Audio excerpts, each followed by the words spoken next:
乡亲啊，继续来看台南市劳工局召开着记者会，来报告着人才培训的成果。另外，劳工局今年嘛来得到人才发展品质管理系统的金牌，讲已经是连续第11年来得奖了。 台南市府的劳工局除了推动就业博览会媒合就业以外，嘛透过各工会和单位的培训，让劳工朋友会当增加家己的能力，找到适合的工课。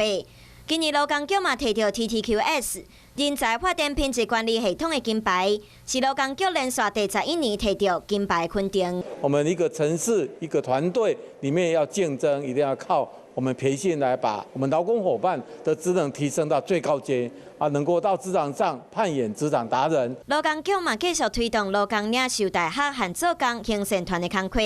除了提升劳工朋友的观念，嘛，让因会当为弱势来付出，变做台南的特色。一部分是来帮助弱势的房屋修缮，一个是帮助职灾或是不方便出门的，或是养护中心的，我们来做义检的部分。劳工局职业服务中心今年嘛为劳工朋友服务提供工作机会和培训的机会，明年嘛继续打拼，继续为劳工朋友争取更较侪机会。